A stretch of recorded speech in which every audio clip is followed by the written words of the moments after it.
Hello everyone and welcome to another Starfield video. My name's Brian if you happen to be new around here, but in today's video I want to share with you some of the things that I've seen today that I find truly fascinating.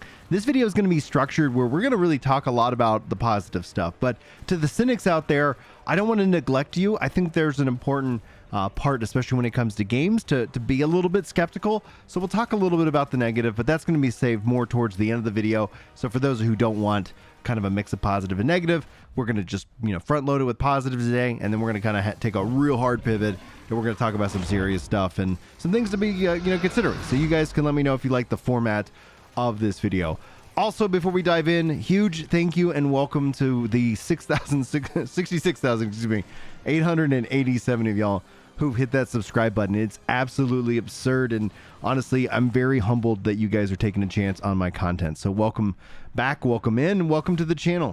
Whatever and however you've decided to find this, thank you so much for clicking on this video. Kenneth thinks that we need way more than 66K, but I'm gonna say this is very humbling just to be honored to talk to you guys about games that I like. So I really appreciate y'all, checking out the content, and hopefully you're enjoying it. But anyway, we got a lot to talk about. Like I said, real positive vibes coming in strong. This is interesting. I'd love to hear your thoughts on any of these. Peter talks about Red Dragon. He bought Starfield. He bought the premium edition upgrade. After talking so much crap about Starfield and Xbox, he bends the knee. And the Red Dragon saying, glad he finally had something to use those Microsoft rewards on, so he got it for free. He could have had it as a part of Game Pass as well, so I don't know what his plan was there, but I'm glad that he's gonna be checking out the game.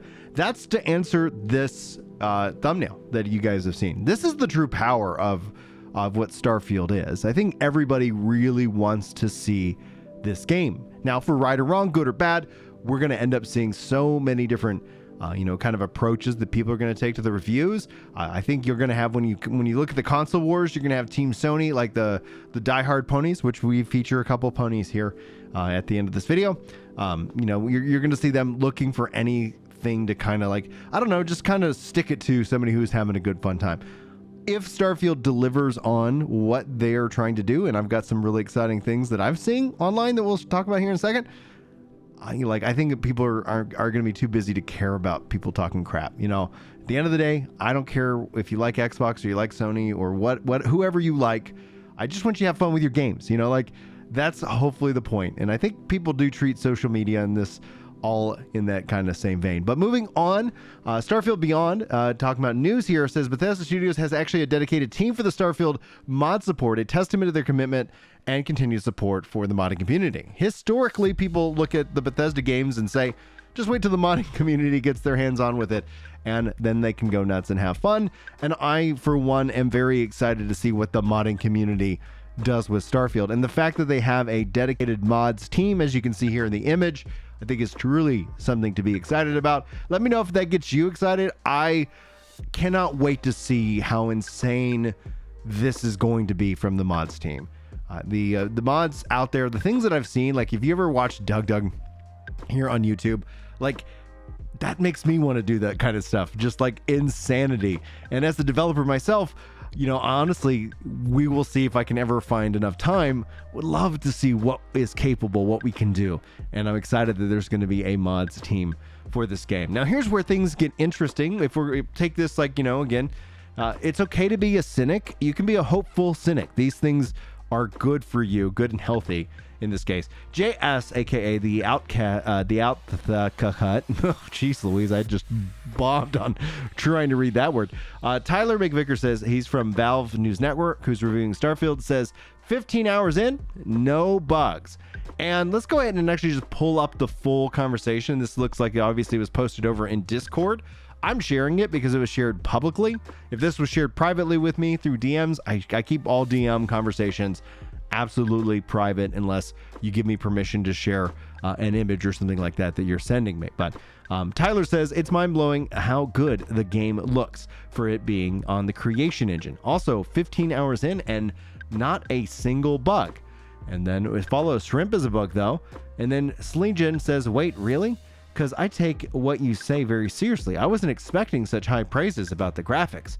Also, no bugs? What? Tyler says, I'm serious. I'm canceling my pre-order then. I didn't buy Bethesda game not to have any bugs. Tyler says, I'll get into it in my review. The game is something, I'll tell ya. So that's a little hint at perhaps what's to come. Again, it's perfectly fine to wear your innocent hack. I'm fully expecting bugs and issues. However, like in the last video, which you guys crushed, holy freaking smokes.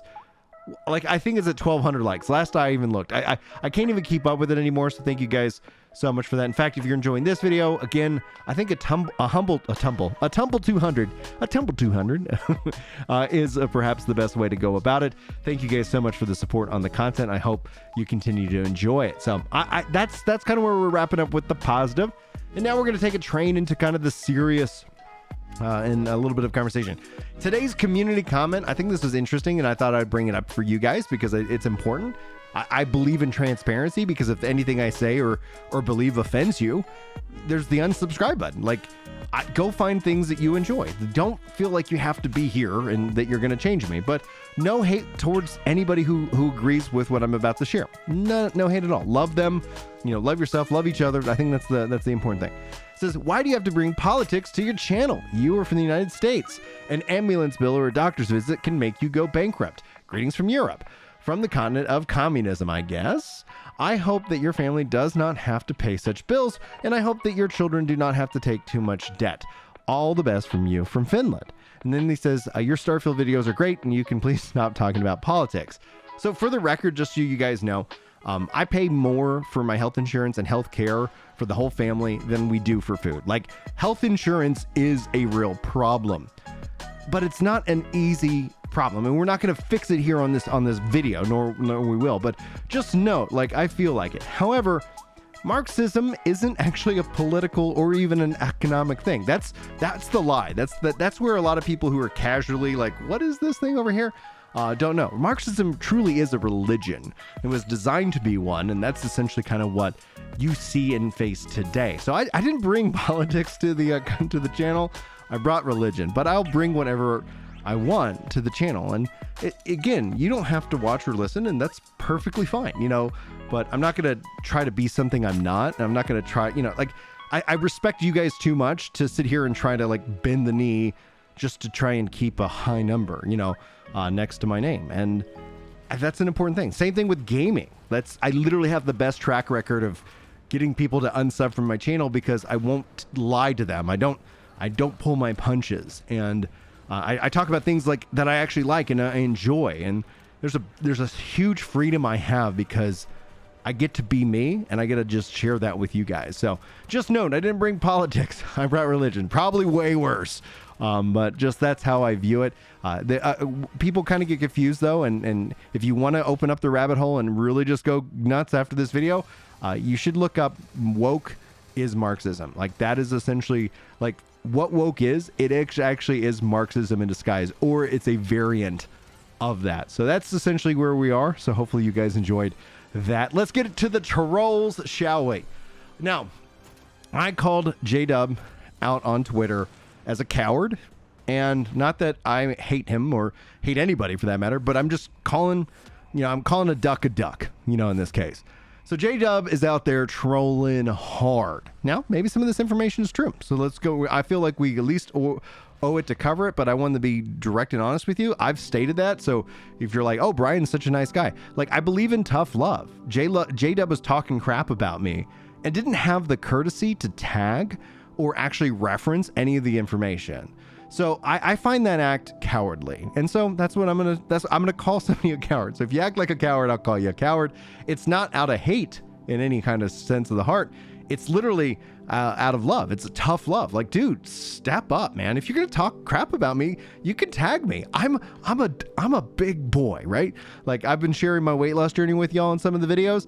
Like, I can handle it. I got thick skin, and it ain't gonna hurt my heart. I'll be just fine. Somebody says they don't like whatever. I live on. I sleep just as good as I ever have. Anyway, J-Dub trolling hard says, Phil Spencer already told y'all to tempt your expectations. Listen to that, brother. Following up says Starfield only has a 3 out of 5 star rating for those who are playing it allegedly. Right now, I knew it would end up. I don't like this. We'll just have to go with it from this case, because whether this is real or not, it doesn't matter until it matters. And the only real thing is going to be your personal review. But I thought I'd bring it up. Also, another move by JDub says, I thought Starfield was delayed to get to be locked at 30 frames per second. At least that's what Todd Howard said. My God. Now, this is in references to Robertson Phil. Hamilton says Starfield doesn't stay stuck at 30 frames per second. At times, it drops to 18 frames per second. Also, the game has full pop-ins. Bethesda needs to patch on day one. And I went and found the thread in and of itself, and honestly, like, I don't know whether or not to believe this, and that's why we want to kind of talk about it. I want you to have the information so you can make the best decision possible. I'm going to continue to tell you, don't ever really pre-order a game. And if you do, you're welcome to spend your money however the hell you want. Don't ever pre-order a game, and the reason ends up being is that there's no need to. There is never a need to. All the pre-order hype and all that is marketing hype to get you excited. I'm excited. I make the videos. You get excited. But you don't have to spend the money. You can pre-order the game on September 1st if that's what you want to end up doing, and thus getting the, all the perks and benefits. But it is a risk, like anything is in life, a risk. So as long as you're okay with accepting the risk, you spending your money however you want. However, I'm always going to recommend, just maybe wait till like a review that comes out that you trust before you decide to spend your money. If you got Game Pass, I don't know why you haven't already pre-installed it. Go pre-install it. You got it. Let's go. But anyway, I went and followed up. I kind of read some stuff that they also posted, and that they bring up the question about the Xbox Series S as a finale to this video. The Xbox Series S, is like a kind of a real sticking point when it comes to the kind of the Sony narrative. Like, it's holding back Xbox, and it truly isn't holding back Xbox.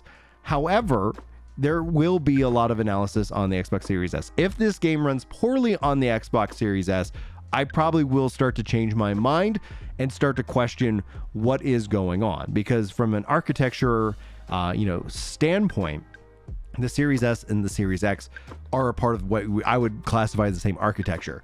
We just have one scaled down because it's not trying to output at 40 frames. What we probably could see, and what I'm expecting to see on the Series S when it comes to this, is a lowered resolution. Most likely not even hitting 1080p if they need to do something like that to run the game at best. Now, I'm going to always prioritize frames per second over any other experience. I don't really truly care about the resolution at this point. It's cool. It looks pretty, yes, but give me that solid frames. And I hope that the game runs very smoothly, but we'll know more very, very, very soon. We're less than 2 weeks out from the launch of this game, and I can't wait to share more information as it breaks. But I hope you got something good out of this video, discussion-wise. Hopefully it gave you a little bit of info, a little bit of hopefully entertainment to a degree. And I hope it sends you into your weekend with something to be excited about and hopeful for. That's just really the hope here. And I just hope that I keep using the word hope. But yeah, we're high on hopium here, guys. It's all a part of the hypium, so... there's no need to truly fret yet, but if there's any other, I have personally not seen any red flags for this game, and that's kind of what almost the thesis has been over the last couple of videos. But I'm just going to leave it at that. I'm not here to waste your time. I really hope that you got something good out of the video, and hopefully I will see you in the next one. But until then, take care.